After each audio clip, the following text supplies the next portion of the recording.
이 시간 우리가 함께 예배 드릴 때 하나님께서 우리에게 은혜 주시고 이 땅 가운데 주님의 평강 이루시기를 원합니다. 오늘 특별히 우리가 대림절을 보내고 있습니다. 대림절은 기다림의 절기입니다.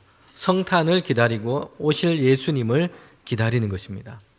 대림절은 한자말 뜻처럼 고대하고 기다린다라는 의미를 가지고 있습니다. 그런데 무엇을 기다리냐? 대림절 그 뜻 안에 담겨 있습니다. 강림하시고 임하시는 것을 기다린다라는 뜻입니다. 그래서 다른 말로는 대강절이라고 부르기도 합니다. 알파벳을 쓰는 그 문화권 안에서는 이 대림절을 아드벤트라는 단어를 쓰고 있습니다. 이곳을 향해 오시다, 출현하다, 나타나다라는 뜻을 가지고 있습니다. 그러니 대림절은 하나님의 구원하심을 기다리는 것입니다. 그 구원을 이루실 그리스도 메시아 예수님을 기다리는 그런 절기입니다. 성도 여러분, 기다리는 것 잘 아십니까? 아마 우리는 기다림 없이는 살아갈 수 없을 것입니다. 오늘 하루도 우리는 수많은 기다림을 하면서 살아갑니다. 버스를 기다리기도 합니다. 또한 출근 시간을 기다리고 퇴근 시간을 기다리기도 합니다. 아이를 가지고 있는 그 태중에 가지고 있는 엄마는 출산을 기다리기도 합니다. 음식을 주문하고 기다리기도 합니다. 하루 중에 우리는 수많은 그런 기다림을 하고 있습니다. 그런데 우리의 경험을 통해서 볼 때 기다림은 쉽지가 않습니다. 특별히 오늘에는 속도가 경쟁력이 되었고 속도가 능력으로 생각되고 있습니다. 공장에서는 짧은 시간에 얼마나 많은 제품을 생산하느냐, 이것이 경쟁력이 되었습니다. 서비스를 하는 곳에서는 빨리 제공되고 빨리 처리하고 빨리 배송되고 배달되는 것, 이것이 실력이 되었습니다. 그래서 신속 배송, 퀵 배송, 이제는 로켓 배송이 됐습니다. 교통과 통신에서는 얼마나 빨리 달리느냐, 그리고 얼마나 빨리 연결되느냐, 얼마나 빨리 정보와 자료를 받을 수 있느냐, 이것이 중요하게 생각되고 있습니다. 속도를 놓고 서로 경쟁을 하는 것입니다. 이런 문화 속에 살다 보니 우리는 기다리는 것, 이것을 잘 하지 못하는 경우가 많습니다. 빨리 되지 않아서 조급해집니다. 사람들의 인생을 추적하고 이렇게 연구를 한 결과가 있습니다. 그 결론에 따르면 기다리고 인내하는 그 힘이 있느냐, 이것이 더 좋은 성공을 이루는데 매우 중요한 역할을 한다는 것입니다. 여러 사람들을 표본으로 정했습니다. 오랜 시간 동안 그들의 인생을 관찰하고 그렇게 연구해 봤습니다. 같은 나이예요. 같은 시기에서 같은 학교를 다녔습니다. 비슷한 과정 환경에서 그렇게 성장했습니다. 그런데 어떤 사람은 영향력 있는 그 자리를 얻고 더 많은 것을 성취하면서 살아가고 있습니다. 그런데 그렇게 된 것에는 물론 여러 가지 다른 이유가 있겠지만 그 중에서도 인내하며 기다리는 그 힘을 가졌느냐, 이것도 매우 중요한 영향을 미친다는 것입니다. 여러분, 이런 주제를 가지고 있는 그 마시멜로 이야기라고 하는 이 책이 한때 아주 선풍적인 인기를 끌었고 많은 사람들이 읽었던 베스트셀러가 되었습니다. 여기에는 마시멜로라고 하는 이 실험, 마시멜로 실험이라고 하는 고전적인 이 실험을 배경으로 하고 있습니다. 어린아이에게 마시멜로 하나를 주고서는 이렇게 얘기하는 겁니다. 15분 동안 먹지 않고 참고 있으면 2개를 주기로 약속을 한 겁니다. 그런 다음에 이 아이의 행동을 관찰합니다. 그런데 아이들 중에는 먹지 않고 2개를 기어코 받아내는 아이가 있습니다. 그리고 어떤 아이들은 참다가 15분을 견디지 못하고 이 마시멜로의 달콤함의 유혹에 그만 먹어버리는 아이들도 있습니다. 이 두 그룹의 아이들을 나중에 어떻게 성장했는지를 살핀 것입니다. 그들의 인생을 추적해 보았습니다. 그랬더니 참아낸 아이들은 다른 아이들보다 학업 성적과 여러 가지 사회에서 이 성취도가 높은 이 우월한 결과를 보였다는 것입니다. 지금 이 이야기를 듣고서 이런 생각을 하시는 분들 계실 겁니다. 오늘 집에 가서 한번 해봐야 되겠다. 손주들에게 또 자녀들에게, 특별히 젊은 부모님들은 그런 생각을 하실 것 같습니다. 우리 아이는 어떨까? 이런 기대감을 가지고 계실 것 같아요. 제가 일반적으로 나타나는 그 결과를 미리 말씀드리겠습니다. 제가 이 책을 보고서는 실험을 해봤습니다. 저희 집에서. 당시에 저희 집에는 아이가 하나였습니다. 그때 4살 무렵 되었습니다. 우리 아이는 과연 어떨까? 참고 기다릴 수 있는 그런 힘이 있을까? 그래서 나중에 성취하고 성공하는 사람, 이런 유리한 어떤 힘을 가지고 있을까 궁금했습니다. 그래서 마시멜로 이야기를 읽고 퇴근하는 길에 슈퍼에서 막대 사탕을 준비해 갔습니다. 그리고 아들에게, 4살 된 아들에게 이렇게 얘기를 했어요. 아빠가 이 사탕을 지금 줄 테니까 내일 아침까지 기다리면, 먹지 않고 기다리면 5개를 주겠다. 여러분, 그런데 어떻게 됐을까요? 놀랍게도 저희 집 아이는 자족하는 삶의 비결을 깨닫고 있었습니다. 사탕 5개를 위해 기다리지 않고 하나로 만족하면서 사탕 하나를 받고서는 기뻐서 껍질을 까서 입에 넣습니다. 여러분, 우리가 오늘 성경 말씀을 통해서 인내하며 기다리는 것, 주목하는 이유가 있습니다. 어떻게 하면 세상에서 우리가 더 좋은 직책과 영향력을 행사하며 성공할 수 있을까? 이런 관심 때문이 아니에요. 성경은 우리에게 믿음의 삶을 살아갈 때에 인내하며 기다리는 것이 매우 중요하고 필요하다고 말씀하고 있기 때문입니다. 여러분, 믿음 안에 살기 위해서는 결코 빼놓을 수 없는 태도와 모습이 있습니다. 그것은 인내하며 기다리는 것이에요. 믿음이란 하나님께서 약속하신 그 말씀이 이루어질 것을 받아들이면서 사는 것입니다. 지금 살고 있는 그 현실 가운데는 아직 보이지 않습니다. 때로는 그 징조조차 희미하고 보이지 않습니다. 그런데 믿는 것이에요.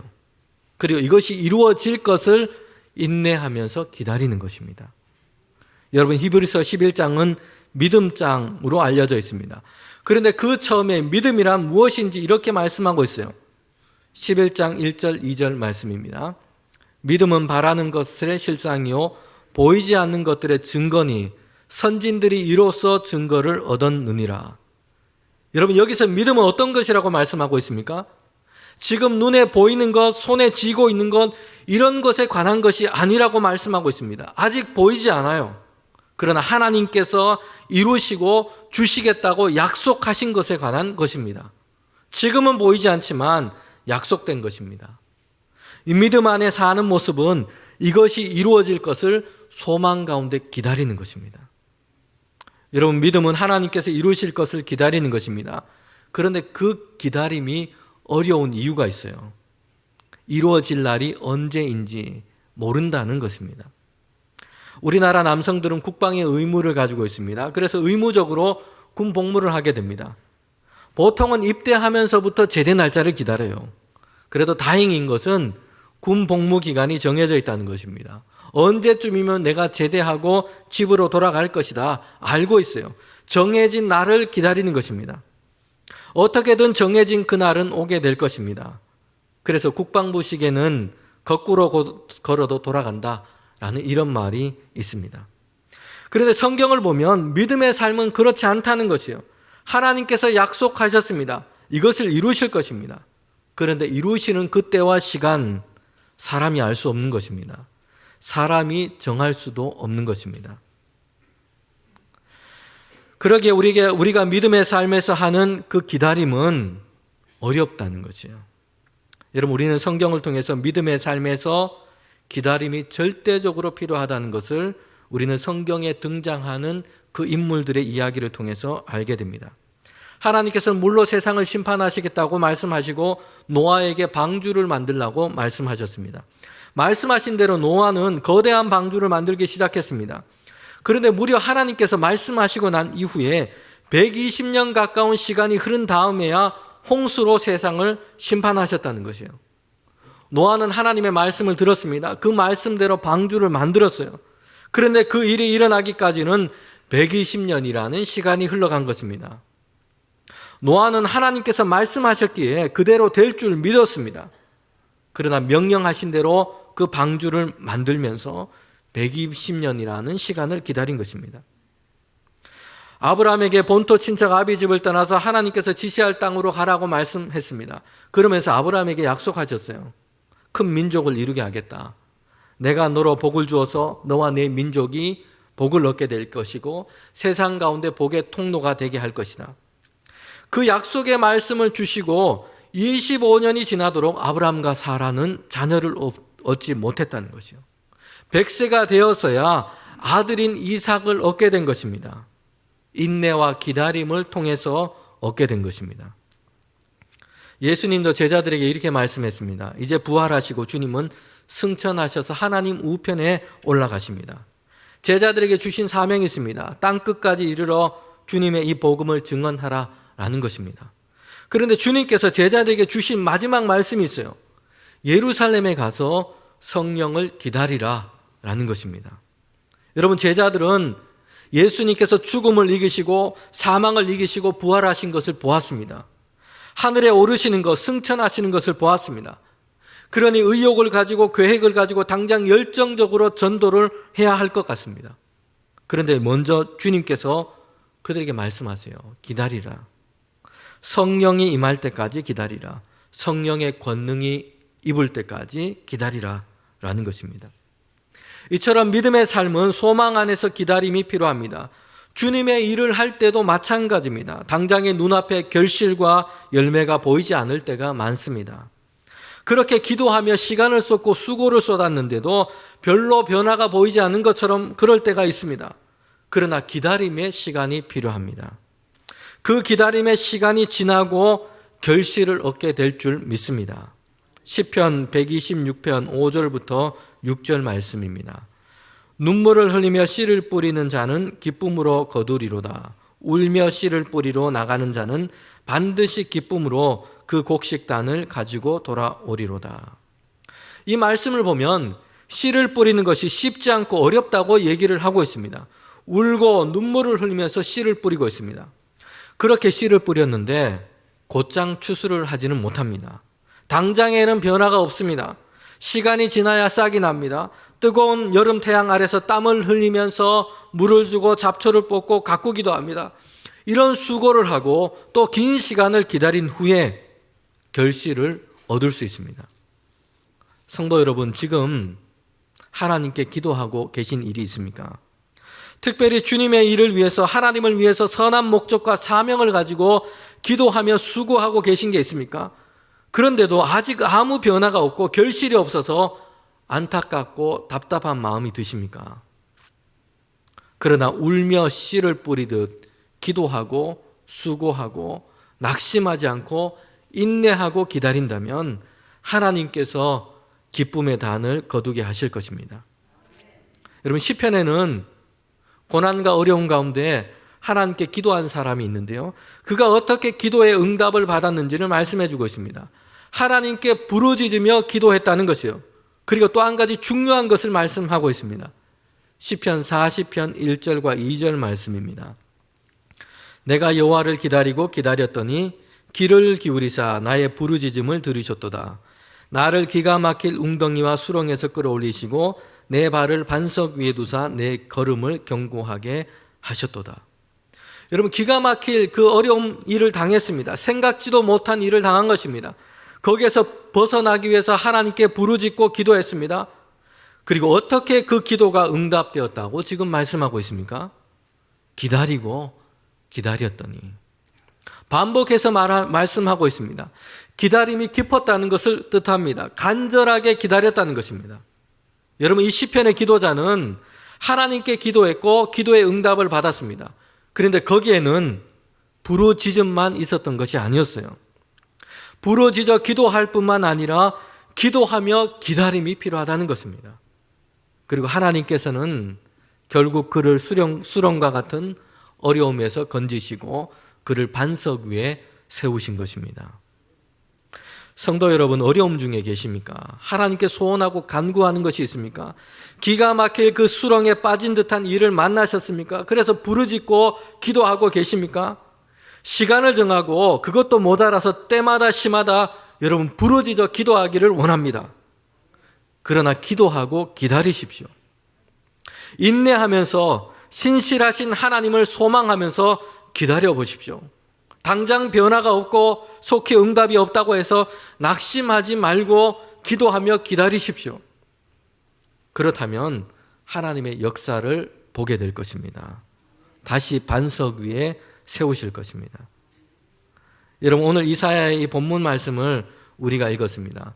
이 이사야의 말씀은 하나님께 부르짖고 하나님을 기다리는 사람들이 지금 나오고 있습니다. 포로되어서 이방 땅에 살아가고 있는 이스라엘 백성들입니다.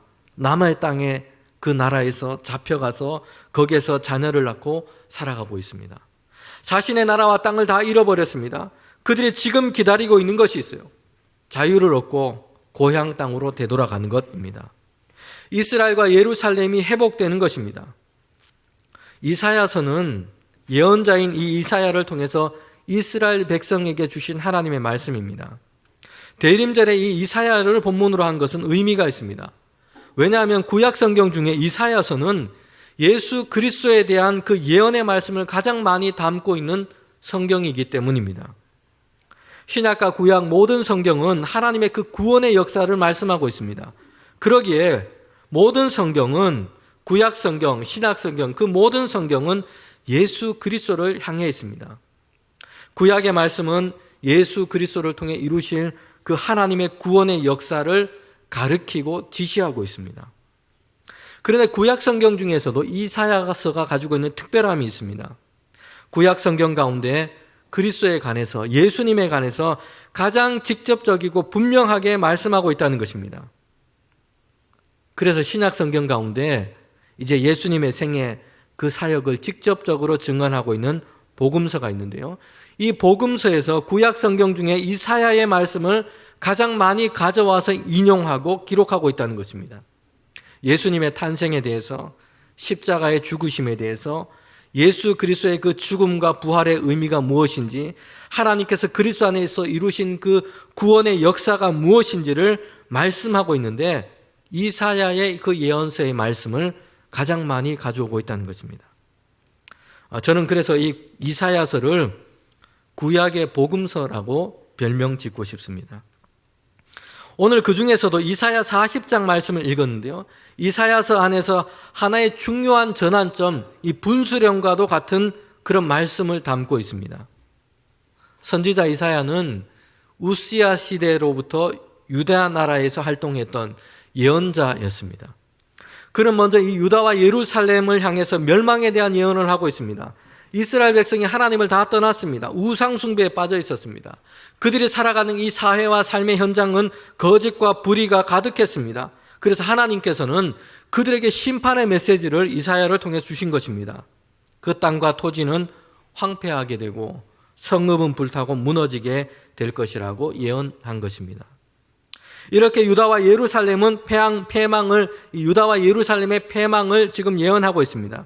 뿐만 아니라 주변 나라 민족들 하나님의 징계 가운데 있고 수치를 당하게 될 것이라고 그렇게 예언하고 있습니다. 이사야 1장부터 39장까지 이런 예언의 말씀을 담고 있습니다. 이사야서의 이 전반부 이 예언의 말씀은 하나님의 불같은 그 분노를 담고 있는 것입니다. 그러다가 오늘 읽은 이 40장부터는 그 내용과 분위기가 지금 전환되고 있습니다. 유다와 예루살렘은 황폐하게 되었습니다. 이방 나라의 포로가 되어버렸어요. 잡혀간 이스라엘 백성들은 이제 그들을 향해서 주시는 그 예언의 말씀을 지금 이 40장부터 듣고 있는 것입니다. 그들은 자신의 땅과 토지를 다 잃어버렸습니다. 그들의 집은 황폐하게 되었습니다. 포로로 잡혀간 이방 땅에서 자녀를 낳고 그곳에 살고 있습니다. 예루살렘과 고국 땅을 생각하면서 슬픔 가운데 있는 것이에요. 포로된 땅에서 이스라엘과 그의 나라가 회복되기를 간절하게 기다리고 또 기다리고 있습니다. 하나님께 부르짖고 기도하고 있는 것입니다. 자유민이 되어서 고국 땅으로 돌아가고 성전에서 다시 하나님을 예배할 수 있는 그 날이 오기를 기다리고 있습니다. 여러분, 그런 그들에게 이제 이사야 이 선지자를 통해서 하나님께서는 예언의 말씀을 주시고 계신 것입니다. 40장부터 그 말씀이 기록되고 있습니다. 하나님은 그의 백성을 위로하십니다. 그들에게 소망을 주셔요. 이제 하나님은 이스라엘과 예루살렘으로 그들을 돌아가게 하시고 그 땅을 회복시키실 것이라고 약속하고 계십니다. 그렇게 해서 이스라엘이 다시금 하나님의 백성으로 하나님의 위로하심을 얻고 회복시킬 것을 믿고 기다리며 그 날을 그렇게 소망 가운데 기다리도록 하신 것입니다. 이사야 40장 1절과 2절 말씀입니다. 너희의 하나님이 이르시되 너희는 위로하라. 내 백성을 위로하라. 너희는 예루살렘의 마음에 닿도록 말하며 그들에게 외치라. 노역의 때가 끝났고 그 죄악이 사함을 받았느니라. 그의 모든 죄로 말미암아 여호와의 손에서 벌을 배나 받았느니라 하시니라. 이제 노역의 때가 지나갈 것이라고 말씀하고 있어요. 하나님은 그들을 다시 용서하시고 이스라엘을 다시 회복시키실 것이라고 말씀한 것입니다. 이 예언의 말씀, 하나님의 약속의 말씀을 통해서 이방 나라의 포로로 지금 살고 있는 이스라엘 그 민족을 위로하시는 것입니다.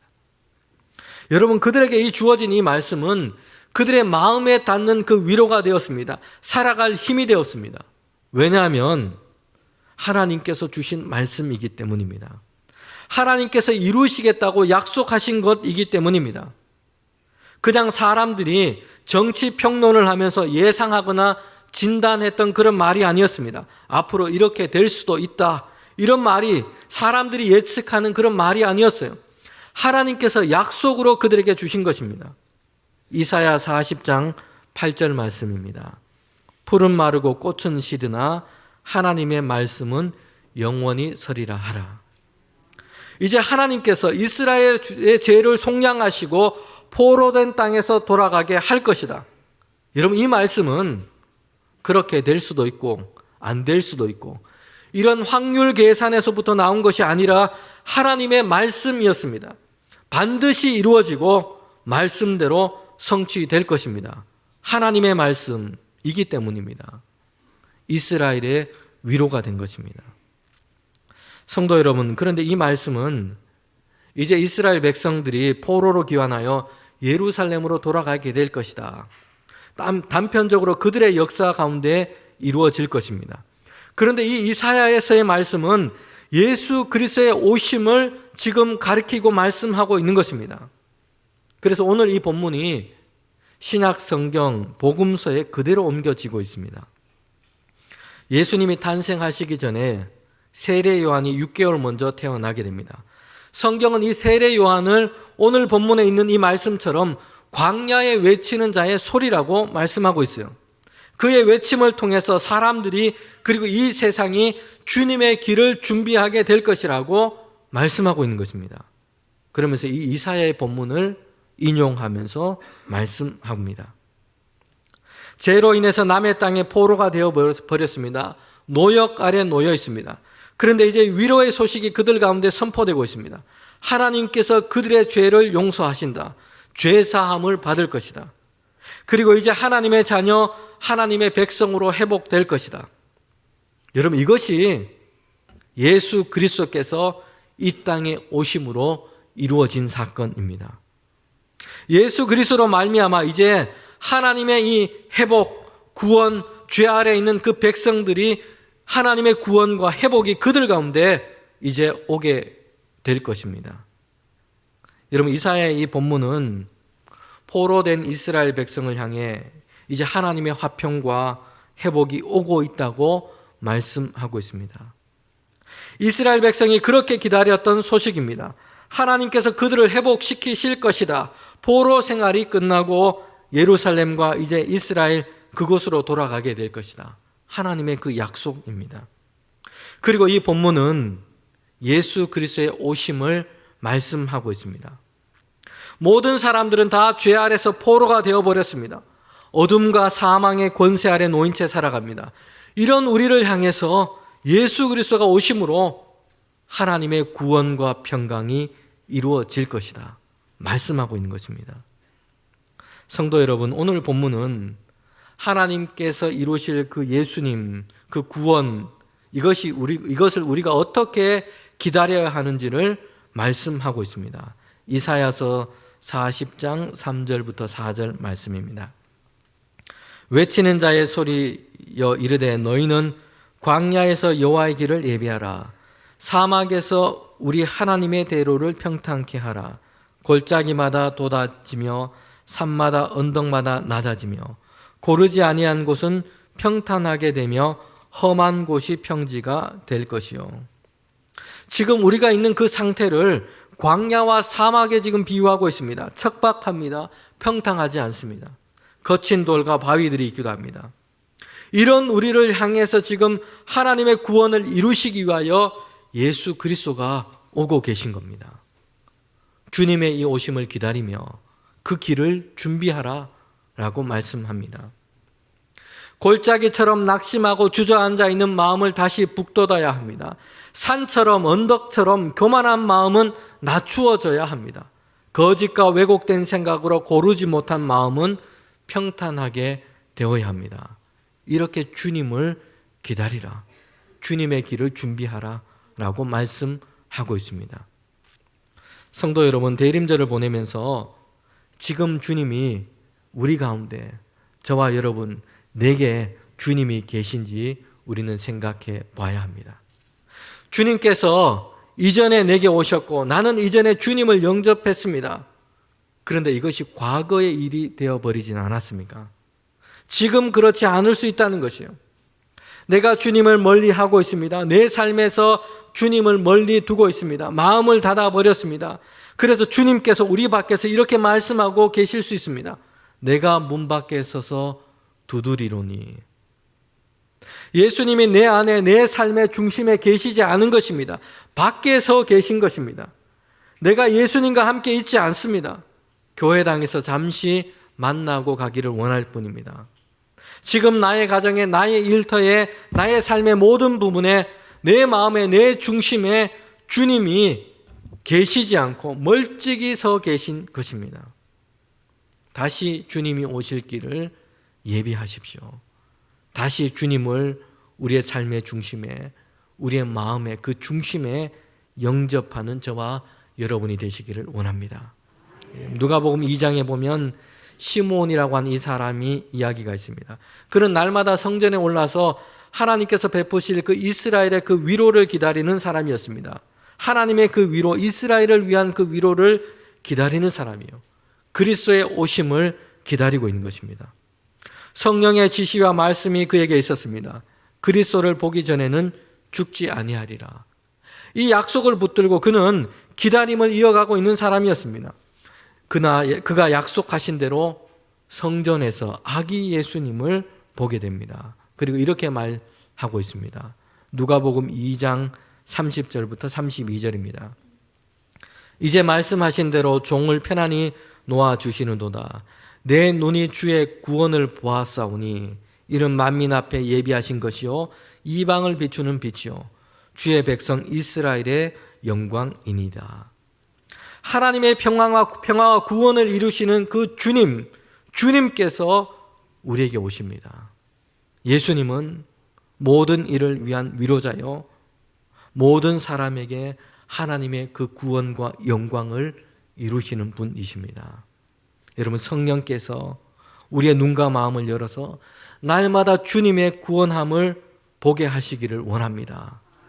마라나타 찬양처럼 다시 오실 주님을 기다리는 그 믿음으로 이 세상 가운데서 주님의 길을 예비하는 우리 저와 여러분이 되시기를 소망합니다. 함께 기도드리겠습니다.